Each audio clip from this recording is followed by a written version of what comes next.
Welcome to the Deep Dive.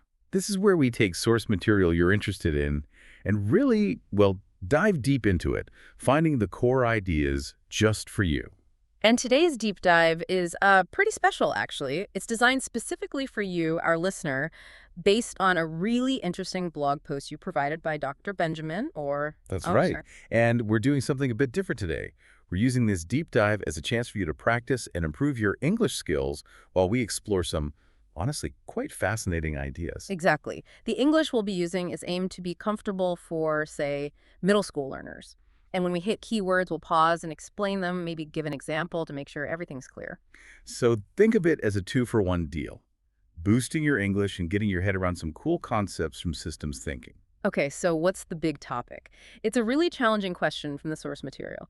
How should we understand brilliant people, people who achieved amazing things, but well, who also did things that seem morally wrong or bad? Yeah, and how does thinking about that connect to bigger ideas about systems and maybe even the choices we make in our own lives? It's really a deep dive into that complicated line between achievement and attitude. So let's start where the source does. Mm. It brings up this idea of respecting great thought. Why should we do that? Well, the author's point is that people who come up with truly important ideas, they often walk a really difficult path first. They explore, they wrestle with concepts, they do the hard intellectual work. Right, like mapping out a tough new territory. Exactly. And because they've done that, the path becomes, a bit clearer, maybe a bit easier for the rest of us who come after them. Okay, the blog post uses two main examples to explore this. Martin Heidegger, the philosopher. And Midang Seo-jongju, a very famous Korean poet. So let's look at them first. According to the source, how significant were these guys? What about Heidegger? Well, Dr. Benjamin describes Heidegger as someone who really changed the game in 20th century philosophy. His big focus was on being like, what does it fundamentally mean to be? Okay, deep stuff. Yeah. And he also warned about using reason just as a tool, like only for getting things done efficiently or controlling things. The source calls this tool-like reason. And his ideas were really influential, even reaching philosophical circles in Korea. And the other figure, Midan Seo-jongju. The source presents him as, well, just as important in his field, Korean literature. It really emphasizes his incredible skill with the Korean language, the beauty of his writing. His poems are seen as a kind of gold standard, right? Something others learn from. Exactly. So both are held up as examples of huge achievement. Maybe we should quickly define that word. Good idea. Achievement. What are we talking about? Okay, so an achievement is basically something significant you've done successfully. Usually it takes effort or maybe courage or skill, like winning a big competition that's a great achievement or finishing a really difficult project. Right. So massive achievements from both Heidegger and Seo-jongju. Okay. But here comes the tough part, the question the source really forces us to look at. Which is, why did these individuals, who clearly had such great thought and these amazing achievements, also seem to choose what the source calls dark attitudes? Okay, let's define attitude too. Right. An attitude is more about your usual way of thinking or feeling about something, and it often shows in how you act. You could have a really positive attitude towards challenges, for instance, or a negative attitude about homework. Got it. And the source is quite specific about these dark attitudes, these problematic choices. For Heidegger. It points to his active support for the Nazi government in Germany. He was even a university rector, a leader under their rule. Wow, okay. And for Seo-jongju. The source mentions him writing literature that seemed to support Japan during the difficult time of the Japanese occupation of Korea, and also, later on, after Korea was liberated, praising powerful political figures. So you have this stark contrast, incredible intellectual or artistic work on one side. And these really troubling actions and choices on the other. The source calls this a dilemma. Well, let's unpack dilemma. Okay, a dilemma. It's basically a situation where you face a really hard choice. Often it's between two options, and maybe neither of them feels quite right, or both have bad consequences. Like the classic example, do you lie to protect a friend or tell the truth and get them into trouble? That's a dilemma. So the dilemma here is huge. How do we view these figures? Do we separate the work from the person? How do we deal with this mix of, greatness and darkness? The source first acknowledges a common response. Some people argue quite strongly, saying, look, we shouldn't let their personal mistakes or bad choices completely erase their incredible contribution. You hear questions like, Could we even have modern philosophy about being if Heidegger hadn't done his work? Or think about Korean poetry. Would it be as rich today without Seo Jeongju's poems? And the author of the blog post gets that feeling. He says it's understandable. There's a sense of maybe pity or just reluctance to throw away the good stuff. But then the source takes a sharp turn. It asks a really critical counter-question. Which is, Were Heidegger and Seo Jeongju the only ones who could have made those contributions? Were their achievements totally unique? unique. Let's clarify that. Unique just means one of a kind. Like nothing else is quite like it. Your fingerprints are unique. A handmade object can be unique. So the question is, were their breakthroughs the only possible way forward? And the source argues, no, not really. It brings up other important people from the same time periods. Yeah, this is really interesting. In philosophy, around the same time as Heidegger, you had thinkers like Jean-Paul Sartre and Gabriel Marcel. They were also digging deep into questions of being and existence. Right, wrestling with similar big ideas. And crucially, the source points out these guys, Sartre and Marcel, they didn't cooperate with the Nazis. In fact, they criticized and resisted them, and they developed their own really rich, influential philosophies. Okay, so there were alternatives in philosophy. What about Korean literature alongside Seo Jeongju? Same story, according to the source. You had other absolutely incredible poets writing at the same time. People like Kim Seo-wol, Han Young-eun, Yoon Dong-ju, Lee Yuk-sa. They were also creating masterpieces, using the Korean language beautifully. Some of them.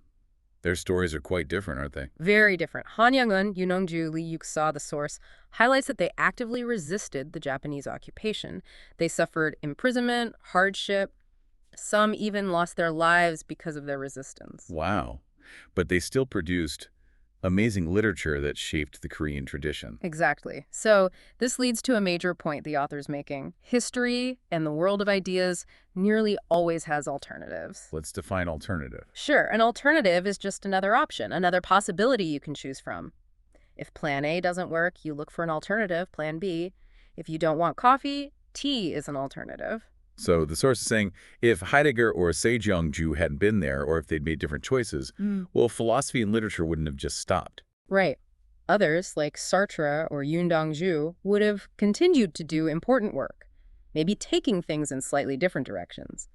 The achievements of Heidegger and Seo Jeongju were significant, yes, but their specific path wasn't the only path possible. So the author is pretty blunt about this defense of we needed them. Yeah, he basically says, don't use that excuse. Don't say, oh, but what would we have done without them?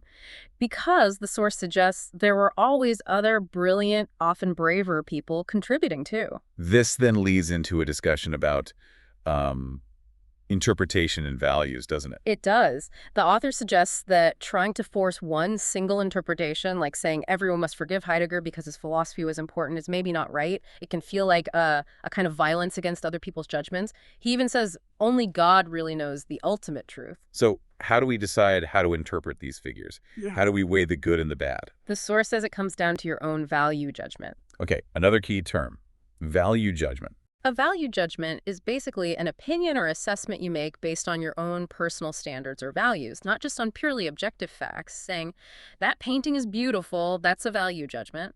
Someone else might disagree based on their values about art. So deciding whether Heidegger's philosophy outweighs his Nazi support is a value judgment. Exactly.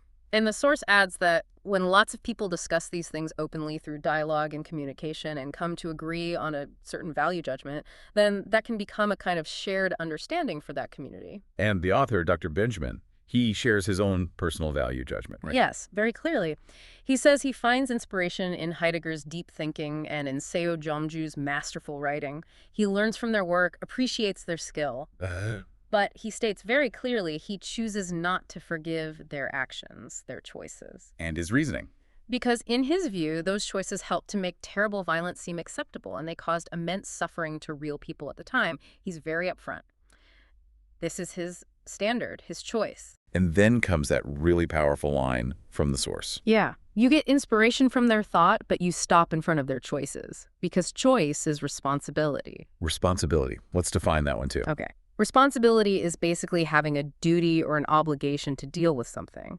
Or it's being accountable for your actions. You have to answer for what you do. Like pet owners have responsibility to care for their animals. Students have a responsibility to do their schoolwork. So that line hits hard. Choice is responsibility. Yeah. You choose your actions, you own the consequences. Precisely. And this is the bridge, according to the source, connecting these historical examples to the broader idea of systems thinking. How so? How does this link up? Well, the author, who teaches this stuff, highlights a core principle he emphasizes. A system itself is not good or bad. Systems are neutral. Okay, neutral. What does that mean in this context? Neutral means not taking sides, being impartial, unbiased. Like a referee in a sports game is supposed to be neutral. So, how can a system like the Nazi government be seen as neutral? That sounds controversial. Right, and it's a subtle point. The source isn't saying those systems were good. It's saying that as a structure, a system itself, like a set of rules, roles, and connections, might be considered neutral in the abstract. Perhaps, the source suggests hypothetically, for some people within that system, it provided some kind of order or perceived benefit, even if that came at a horrific cost to others. Okay, I think I see the distinction. It's about the structure itself versus the impact or the morality around it. Exactly. But here's the absolute key point the source makes. While the system structure might be viewed as neutral in this specific way, your attitude towards that system, how you decide to behave within it, whether you support it, ignore it, or resist it, that is entirely your decision. And that decision, that attitude, comes from your... Your value judgment. Okay, so let's apply that back to Heidegger and Seo Jongju. So, Heidegger's philosophical system, his ideas, you could study them neutrally, just looking at the concepts, but his attitude, his choice to actively serve and lend his intellectual weight to the Nazi system, that, the source argues, was not neutral. That was his choice, stemming from his attitude. And same for Seo Jongju. You can admire the poetic skill neutrally. But his choice to align himself with powerful, often oppressive forces at different times, that reflects his attitude, his decision within the systems he was part of, and again, the source implies that choice wasn't neutral either. The source gives another example to make this clearer, right? About German reunification. Yes, it's quite telling. After Germany reunified in 1990, the source notes that many social scientists from the former East Germany had a hard time keeping their academic positions or finding new ones. But professors in, say, science or engineering often had an easier transition. Why the difference? The source suggests it's because social science often deals directly with interpreting society and shaping value judgments. Many East German social scientists hadn't just been studying theories like Marxism, they had adopted an attitude of actively justifying and supporting the East German political system itself. So their work was seen as tied to a specific political attitude within that system. Right. And because of that chosen attitude, they faced different outcomes after reunification compared to, say, an engineer whose work might have been viewed as more technically neutral, less directly tied to upholding the ideology of the system. So it really hammers home that point. Yeah. System structure might be neutral, but your stance within it, your attitude, your interpretation, that's your choice. And it has consequences. It carries responsibility. Which brings us to that common phrase people sometimes use. I was just doing my job diligently. Let's quickly define diligently. Good idea. Diligently means doing something with care and conscientiousness, working hard, paying attention to detail in your duties. If you study diligently, you study carefully and thoroughly. Okay, so the source suggests that just saying I was doing my job diligently might not be enough, right? It can sometimes sound like ducking responsibility. Exactly. And it brings up the famous, chilling example of Adolf Eichmann. One of the main organizers of the Holocaust. Right. And his defense during his trial in Jerusalem was largely based on this idea. He claimed he was just a bureaucrat, an administrator. He was just following orders, doing his job efficiently within the Nazi system. This led the philosopher Hannah Arendt, who observed the trial, to develop her concept of the banality of evil. Let's define banality. Okay. Banality basically means ordinariness, being commonplace, unoriginal, even boring. So the banality of evil means evil isn't always dramatic and obvious. Right. Our shocking insight was that immense evil wasn't necessarily committed only by fanatics or sadists. It could also be done by perfectly ordinary people who were simply doing their jobs diligently within a destructive system without thinking critically about the morality or the consequences of what that system was actually doing. Just following procedures, checking boxes. Without engaging their conscience, without considering their ethical responsibility. The source mentions aren't even suggested that this failure to think could itself be considered a crime. Ethical means relating to morals, to what's right and wrong. Wow. So being diligent isn't automatically a defense if the system you're diligently serving is fundamentally unethical. That's the implication. And the source stresses this isn't just ancient history. We face versions of this all the time. In our workplaces, schools, communities, governments. We're all part of various systems, and the underlying questions remain, is this system I'm part of fair? Is it just, what is my attitude within it? Am I just doing my job diligently without stopping to think about the bigger picture, about my ethical responsibilities? So this brings us back to systems thinking itself. It's clearly about more than just drawing diagrams of how things connect. Absolutely. Yeah. Understanding the structure, the parts, and their relationships is vital. But because that structure, as the source argues, can be seen as neutral. There isn't just one way to interpret it or react to it. Exactly. The source emphasizes this. Because systems are neutral in that structural sense, many different interpretations and attitudes towards them are possible. We need to be open to that, to be able to say, okay, I see it this way, but maybe someone else sees it differently. That could be possible. But openness isn't the end of the story. No. The crucial step, the one that involves responsibility, is choosing which interpretation, which attitude you are going to adopt towards that system.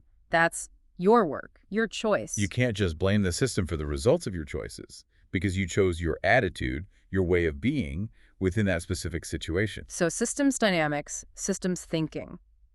It's not just analysis. At its heart, the source suggests, it's asking you a profound question.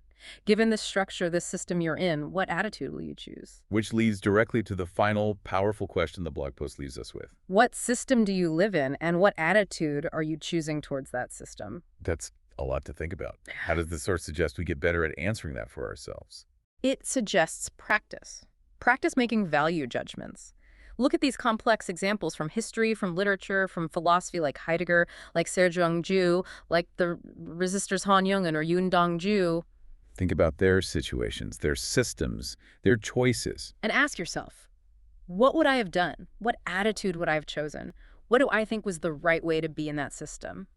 Use the humanities, history, literature, philosophy as a kind of training ground for your own judgment. So wrapping up this deep dive, we started with Dr. Benjamin's blog post, tackled that tough question about great achievements mixed with dark choices. We saw the argument that these figures weren't necessarily unique, that there were always alternatives, other paths history could have taken. And we connected all of this to a core idea in systems thinking. While the system structure might be seen as neutral, our attitude within it, the choices we make based on our values, those are definitely not neutral.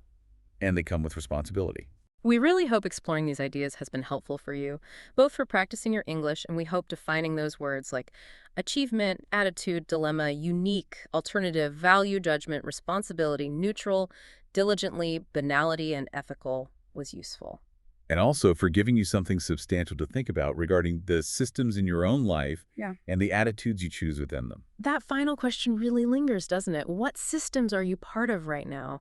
Your school, your job, your community, your country? And what attitude are you choosing? It's definitely a question worth reflecting on. Thank you for joining us for this deep dive. We'll see you next time.